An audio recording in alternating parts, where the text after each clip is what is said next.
भारतवासियों को नमस्कार है। अस्सलाम वालेकुम। हेलो। देश को चलाने के लिए देशभक्ति की ज़रूरत है। देश को चलाने के लिए इंसानियत की ज़रूरत है। देश को चलाने के लिए इंसाफ की ज़रूरत है। देश को चलाने के लिए आइडियल कॉन्स्टिट्यूशन को अमल में लाने की ज़रूरत है। देश को चलाने के लिए नेशनल इंटीग्रेशन की ज़रूरत है। देश को चलाने के लिए जीडीपी को आगे बढ़ाने की ज़रूरत है।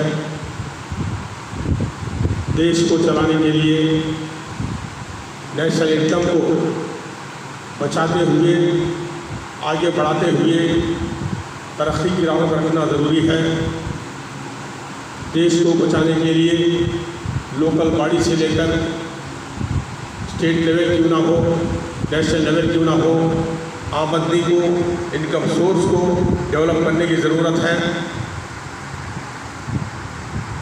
हज़ारों बन गिरे, लाख आंधियाँ उठें, वो फूल खिल के रहेंगे जो खिलने वाले हैं।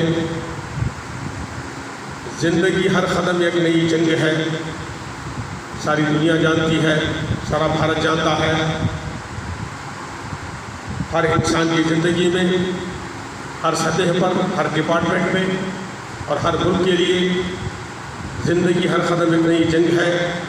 इसको समझते हुए हमारे गोल्डन फ्यूचर को बनाते हुए आगे बढ़ना ज़रूरी है। ये संदेश, ये पैगाम, ये मैसेज, ये constructive voice Mahmood Ali Khan bin Farid Khan, Andhra Pradesh social reformer, national speaker, Telugu writer, king of public awareness programs, मैं नहीं, हमारे भारत के जो देशभक्त हैं, हिंदू क्यों ना हो, मुसलमान क्यों ना हो, सिख क्यों ना हो, ईसाई क्यों ना हो, किसी भी जात का क्यों ना हो, किसी भी ज़बान का क्यों ना हो, देशभक्तों का स्टेटमेंट है, stated by all kinds of देशभक्त। जितने हमारे देश में देशभक्त हैं, राजाओं की बात क्यों ना हो, बादशाहों की बात क्यों ना हो, नवाबों की बात क्यों ना हो, सुल्तानों की बात क्यों ना हो, जमहूरियत की बात क्यों ना हो, हमारे गुजरे हुए बेस्ट नेशनल लीडर्स नेताओं की बात क्यों ना हो, नेताओं हमारे देशभक्त के जितने भी लीडर्स हैं उनकी आत्मा की आवाज़ है कि मैं नहीं कह रहा हूँ, उनकी आत्मा की आवाज़ है। हालात को कंट्रोल करना ज़रूरी है। प्रॉब्लम कैसा भी क्यों ना हो, कौन सा भी क्यों ना हो, तो आइए मैं आपको नगमे की सूरत में हमारे भारत के देशभक्तों के ख्यालात को पेश करते हुए अपनी बात को ख़त्म करता हूँ। बीमार हो गई दुनिया, बेकार हो गई दुनिया, बीमार हो गई दुनिया, बेकार हो गई दुनिया, मरने लगी शर्म अब तो, बिकने लगे सनम अब तो, ये रात है नज़ारों की, गैरों के साथ यारों की, तो जी है उजाड़ दूँ सारी, दुनिया बिगाड़ दूँ सारी, दुनिया बिगाड़ दूँ सारी। दौर नहीं ये दौर नहीं, इंसानों का दौर नहीं, दौर नहीं ये दौर नहीं, इंसानों का दौर नहीं। फर्ज यहाँ पर फर्जी है, असली तो खुद गर्जी है, तो और नहीं बस और नहीं।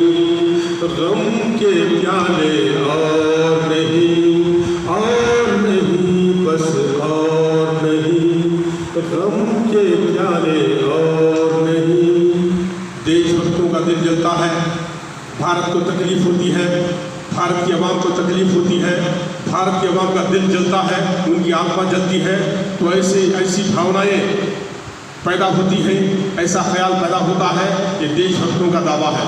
एक और ख्याल मैं आप सबके सामने देशभक्तों की तरफ से पेश करता हूँ।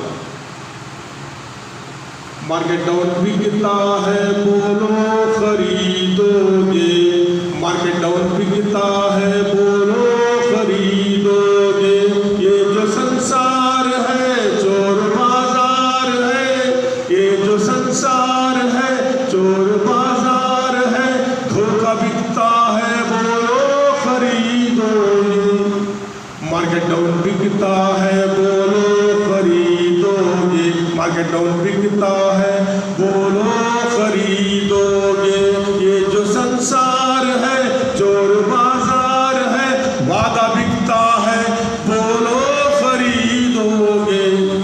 देशभक्तों की आवाज़ है। हिस्ट्री उठा के देखो मेरे दोस्तों, तारीख के पन्नों को उठाकर देखो, तन्हाई में अपनी आत्मा को टटोलना कि देश किस तरफ जा रहा है, क्या हो रहा है, गरीबों का क्या होगा, बच्चों का क्या होगा, बूढ़ों का क्या होगा, जिनकी ज़िंदगी में एजुकेशन नहीं है उनका क्या होगा, जिनकी ज़िंदगी में गरीबी सितम मचा रही है, बीमारी सितम मचा रही है, प्यास सितम मचा रही है, ऑक्सीजन सितम मचा रही है, उनका क्या होगा। तन्हाई में अपनी आत्मा के साथ बात करने की ज़रूरत है, अपनी आत्मा को टटोलने की ज़रूरत है।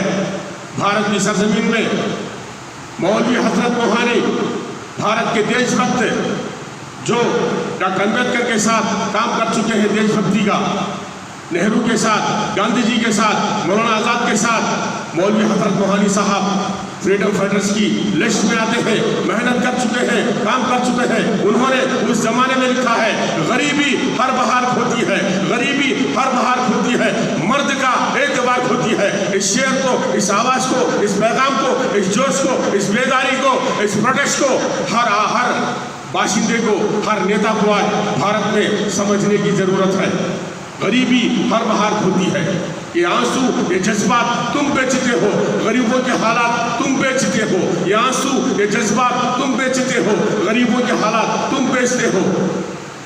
अमीरों की शाम गरीबों के नाम, अमीरों की शाम गरीबों के नाम, पता नहीं क्या क्या लिखा है। हमारे देशभक्तों ने, दिल जलों ने भारत की आत्मा को साक्षी रखते हुए हमारा भारत शांति की दुनिया में क्यों ना हो, उन्नति की दुनिया में क्यों ना हो, नेशनल इंटीग्रेशन की दुनिया में क्यों ना हो, सेहत की दुनिया में क्यों ना हो, एजुकेशन की दुनिया में क्यों ना हो, कल्टीवेशन की दुनिया में क्यों ना हो, नेशनल इनकम बढ़ाने के रास्तों में क्यों ना हो, आगे बढ़ाने के सपने हमारे देशभक्त देखते रहे। इसीलिए भारत को आज़ाद किया गया, अंग्रेज़ों की जंजीरों से, अंग्रेज़ों की गुलामी से छुड़ाया गया। बहुत सारी कुर्बानियों के बाद, जिनमें मुसलमान भी है, हिंदू भी है, सिख है, ईसाई है, उन्होंने अपनी जान और माल की कुर्बानी देश को आज़ाद करने के लिए, देश को आगे बढ़ाने के लिए दी है। इसीलिए हमारा कॉन्स्टिट्यूशन और संविधान भी आज भी कहता है कि देश का भला करो, देश का जो जीपीडी है, जीडीपी जो है, उसको आगे बढ़ाने की कोशिश करो, गरीबों का ख्याल करो। मुसीबतें आती हैं, जाती हैं, इंसान पैदा होता है, मरता है, ये अल्लाह ताला का कानून है। लेकिन मुल्क को आगे बढ़ाने के लिए, मुल्क को एक अच्छे कंस्ट्रक्टिव रास्ते में डालने के लिए मैं गुजारिश करता हूँ हमारे देश के नेताओं से, नेशनल लेवल में जो दानिशमंद हैं, जो इंटेलेक्चुअल्स हैं, उनका सेमिनार बनाया जाए, गैदरिंग किया जाए, बड़ी बड़ी मीटिंग रखी जाए कि देश के अंदर जो गरीबी है, भूख है, जो प्यास है, जो अनएम्प्लॉयमेंट प्रॉब्लम है, जो एजुकेशन प्रॉब्लम है, उस पर सबकत हासिल करते हुए, उन कमजोरियों को दूर करते हुए हमारे भारत को गोल्डन वे में रखने के लिए क्या करना चाहिए, क्या नहीं करना चाहिए। नेशनल लेवल में बड़े बड़े जो मेधावी होते हैं, इंटेलेक्चुअल जो होते हैं, उनकी बैठक को बुलाई जाए, उनका जो ख्याल है, उनकी जो बात है, उसका लिहाज किया जाए। आज भारत में ऐसे हालात हैं, ऐसे हंगामी सूरत हाल में, बेबसी में, दर्दनाक हालात में 2020 में हम कोरोना के दौर से गुजर चुके हैं, 2021 में भी कोरोना के दौर से गुजर रहे हैं। एड्स की बीमारी अमेरिका में पैदा होती है, भारत में सितम मचाती है, लेकिन एड्स आज हमारे साथ है। एहतियात के साथ है, बेदारी के साथ है, अवेयरनेस के साथ है। इसी तरह चाइना की सरजमीन में कोरोना पैदा हुआ, भारत में 2020 जनवरी में केरला में आ गया और हमारे भारत में मार्च में लॉकडाउन का इंतजाम किया गया।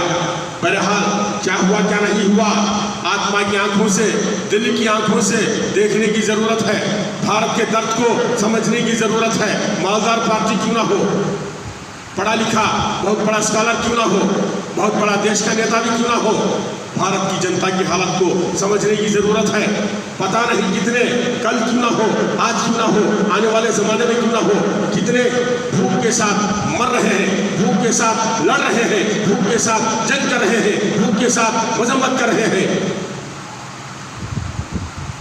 कहाँ कहाँ किस स्टेट में कौन कौन किस किस्म की बीमारी का शिकार है, ये अल्लाह ताला बेहतर जानता है। तो मुल्क को आगे बढ़ाने के लिए, मुल्क को चलाते हुए, मुल्क को बनाते हुए, नेशनल इनकम को बनाते हुए, नेशनल इनकम की हिफाजत के साथ, नेशनल इंटीग्रेशन की हिफाजत के साथ, इंडिया का जो पीस है, इंडिया का जो अमन है, भारत का जो अमन है, भारत की जो शांति है, उसको बनाते हुए आगे बढ़ने की जरूरत है। इंसान इंफरादी तौर पे अपने लिए जी सकता है, आए जो किसी का काम जीना है उसी का नाम, अपने लिए जिए तो क्या जिए। तो बहरहाल देशभक्तों के पैगाम के साथ मैं महमूद अली खान, आपका हिंदुस्तानी, आपका भारतवासी, इजाजत चाहता हूँ। जय हिंद, अस्सलाम वालेकुम।